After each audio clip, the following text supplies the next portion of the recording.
Good evening, listeners. My name is Priscilla Phantom. The time is 9 p.m. on the little island that we call our home. And as I look out of the window, I can see the street below is illuminated by the full moon.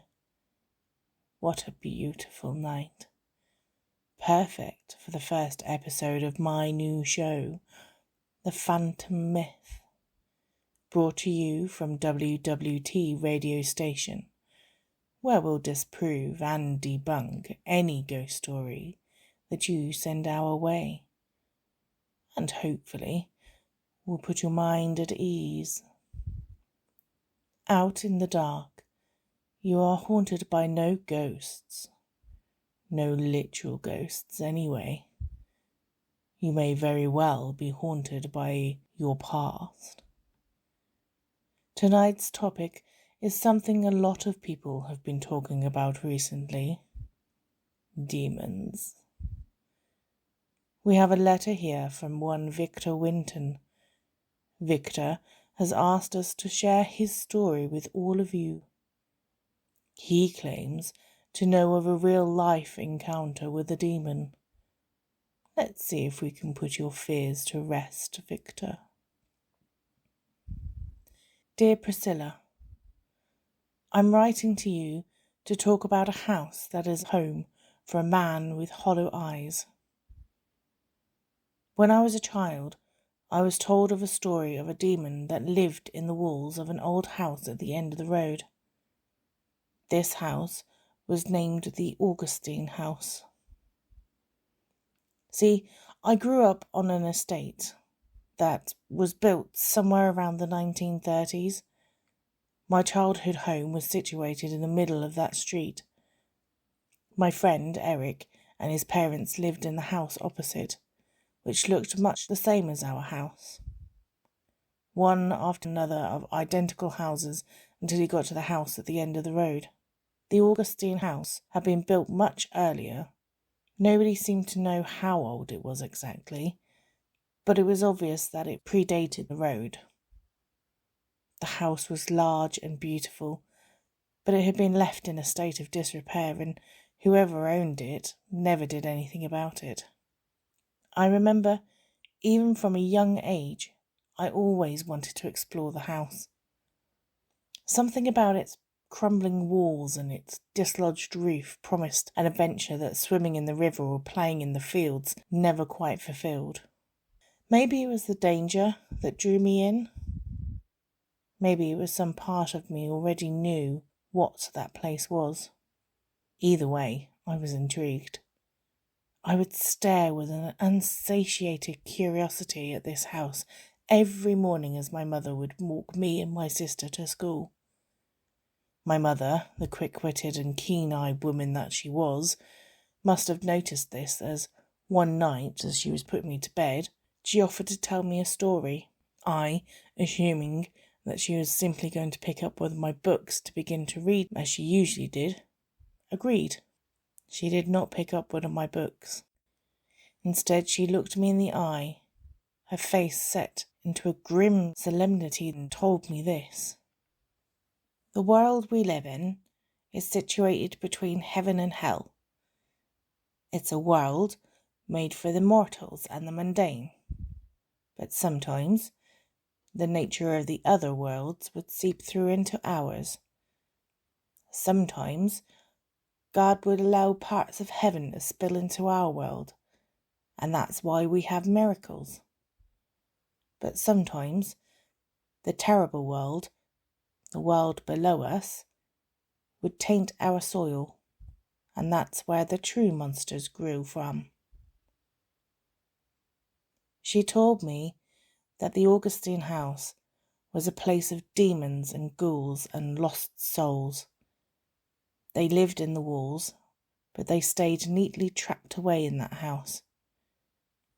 She told me that under no circumstances must I go into the Augustine House.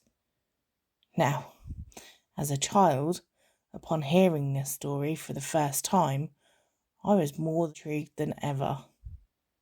To forbid a child to do something was to condemn them to that action. It was always inevitable that one day I would search the house, looking for demons or adventure. And for years, however, I lacked the bravery or the sheer stupidity to even approach the house. It's almost a week ago that I dared to tread upon that cursed soil of a place. I had moved out of my parents' house and into a flat a few roads over.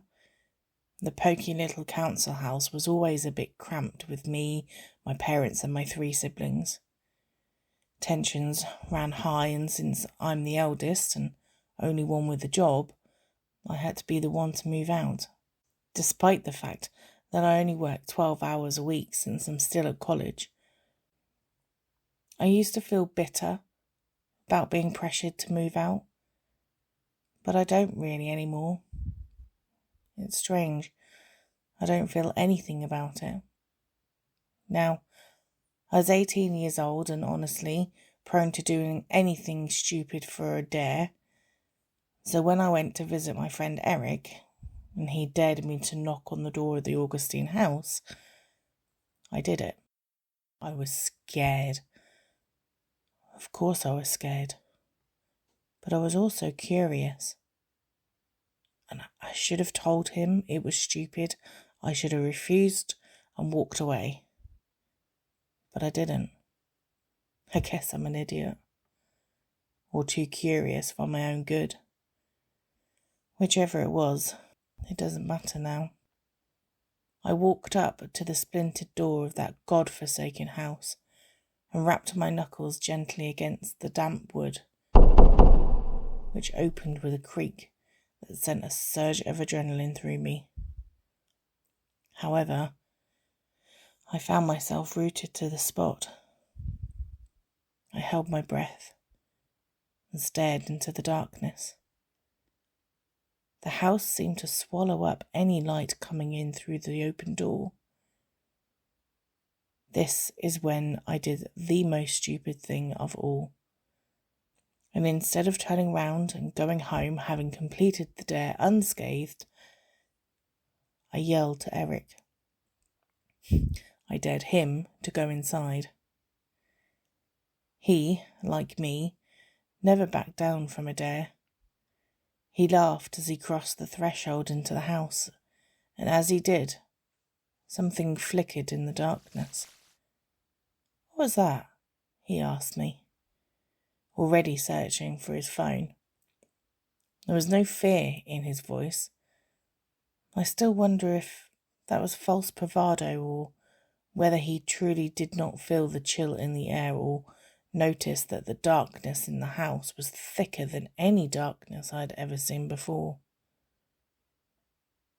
"We should go," I told him. He nodded, distracted, but didn't say anything, and proceeded to walk off in exactly the wrong direction. He wandered farther into the house, shining the torch on his phone into the house, which seemed to smother the light, like the darkness was an entity in itself, not simply just the absence of light. Now, I'm not a smart or particularly brave person, but I wasn't going to let him just walk into the house of demons alone. So I took out my phone, turned on the torch, and followed him in. As I passed through the door, the first thing I noticed was that I could feel the darkness, like cold hands grabbing at me, but unable to get a grip. The sound of my trainers on the tiled floor seemed much louder than it should have. I shone my torch around, but the darkness suffocated the dismal light. I could just about make out a rotting staircase that was missing a few stairs, and what I thought used to be a sofa, although all now that was left was a frame, a few springs, and a small piece of torn fabric. I couldn't see Eric in this room. He must have gone into another. I squashed down my fear, and I focused on placing one foot in front of the other. The torchlight did not reach anywhere near as far as it should, and only seemed to be getting weaker. All I could see was the dust particles which swirled around in the lights. Eyes watched me from the shadows, I was sure of it, but I did not have the courage to investigate. That may have been my one smart decision. From somewhere in the house, I heard the whistle of the wind screech through a loose edge of the boarded windows. The house creaked as the rotting wood shifted, and from somewhere to my left, I heard a light thump that sounded an awful lot like a footstep. I paused for a moment, staring into the darkness, listening out for any new horror. Minutes passed, and all I could hear was the wind. Nothing emerged from the shadows, and I did not feel like investigating, so I took a deep breath and wandered further into this house of demons. Any hope of adventure had turned sour in my mind, and all I wanted to do once I had entered that house was run from it. But I couldn't leave Eric. He'd been my friend since we were in primary school. On my first day, some older kids had pushed me over and had stolen my school bag. Eric came over and punched the biggest one right in the face. Eric is a scrawny teenager, and he was even more skinny as a child, so it didn't do much good. We both got beaten up, but he was the only one who tried to help, and I never forgot that. I could never leave him to wander the Augustine House alone, however scared I was. So I ignored the eyes of the creature not of this world, and I kept going. Before me, cut into the wall, was an archway. The wall around it was crumbling a bit, but it looked as if it had once been a rounded Georgian design. I wandered through, and a floorboard squealed under my tread. This room was almost completely empty. The walls were bare, and the floorboard had rotten away in places, leaving gaps. There was an old armchair in the centre of the room, but the fabric had been torn. The back had been ripped off, and it was covered in moss and black with mould. I would say that nature had reclaimed this piece of furniture, but by the way the mould dripped down the legs, I could tell there was nothing natural about this house. My shoulders tensed. I wheezed in a breath of stale air and froze. In the corner of the room stood a figure. The figure was turned away, looking through the doorway into another room. There was a light coming from them, and in their hand was a phone with a torch switched on. I sighed, relieved that I had found Eric and not some horrific beast grown from the cursed soil around this old house. I began to walk towards my friend, and I was about to tell him that we should go home, and then I saw why Eric was standing so still. I saw what Eric's torch illuminated. Its skeletal body was hunched, looming over Eric. Its bony fingers reached towards him. Its claws dripped with mould. Its eyes pinned Eric to the spot, and its mouth was open in a grin. Its teeth were long and brown, and its pale skin was peeling off its body. I screamed.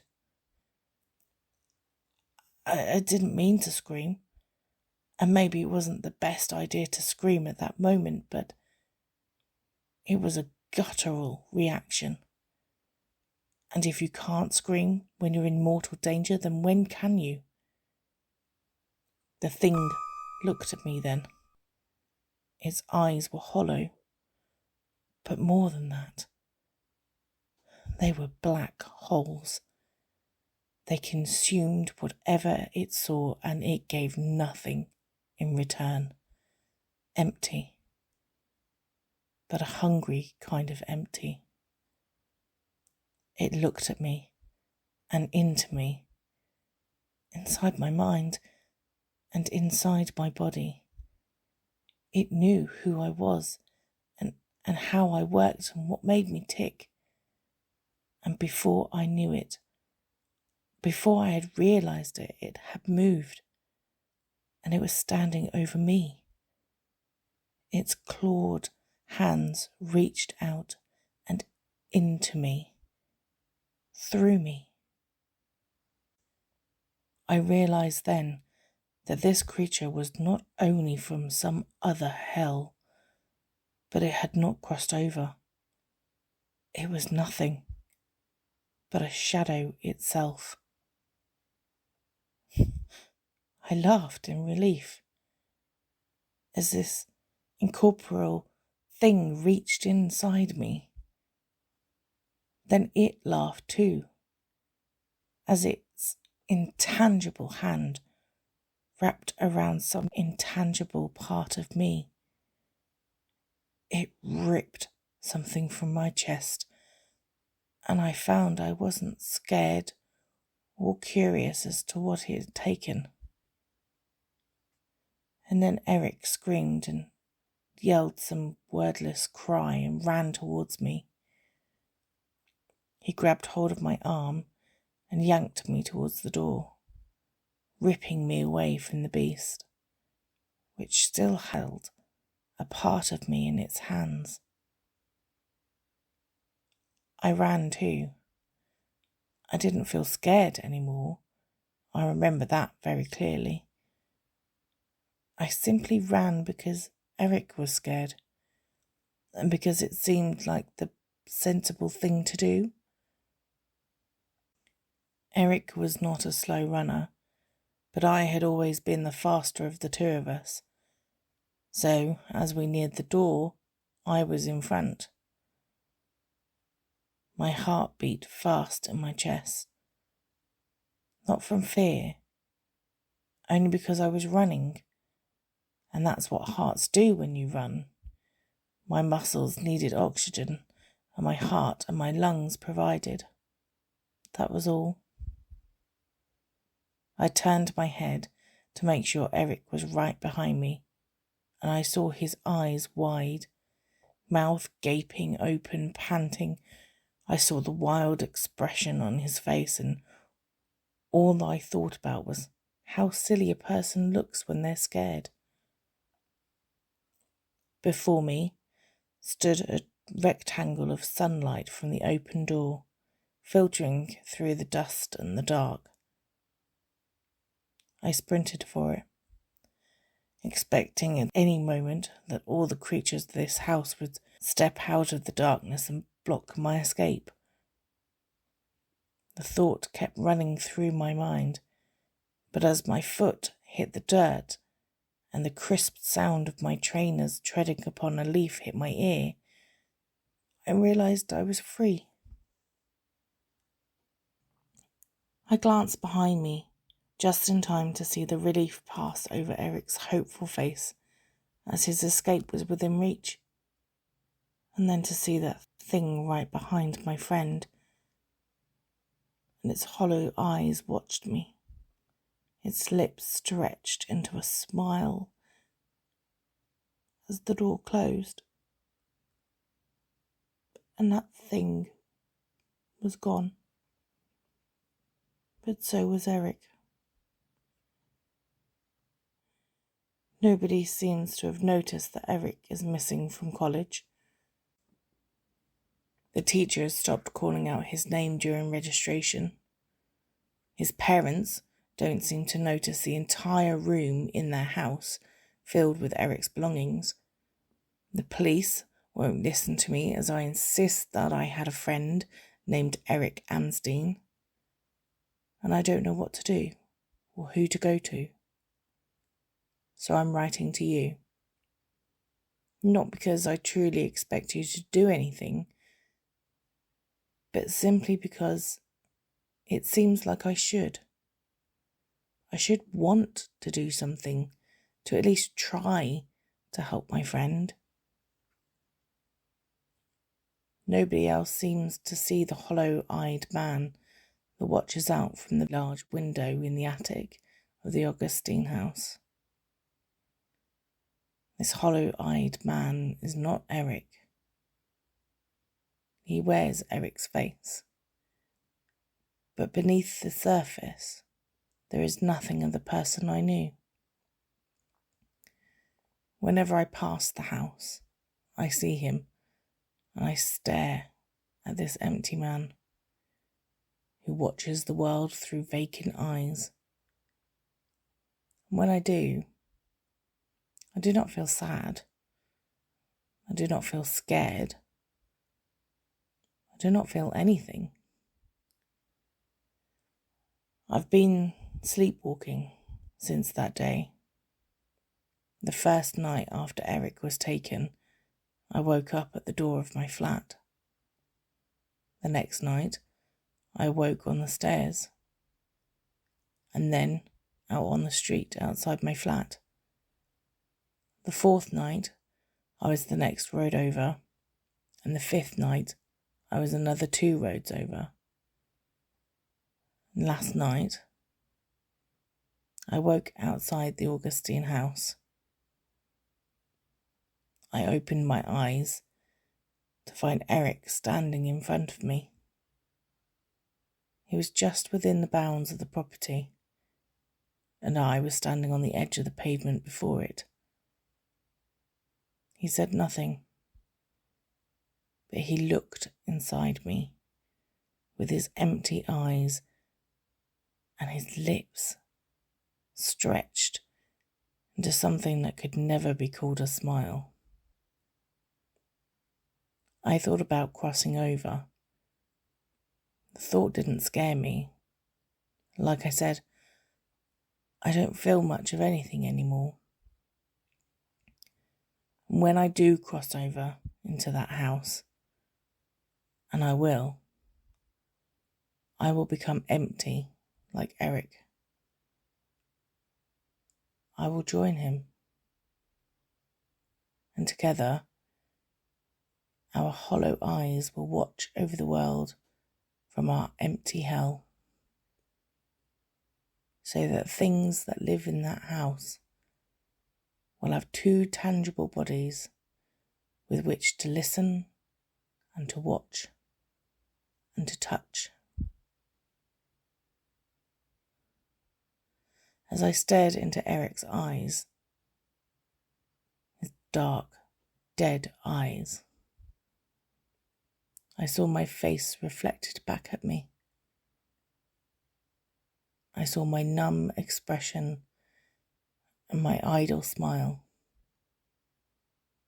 And now I am certain of what the demon has took from me.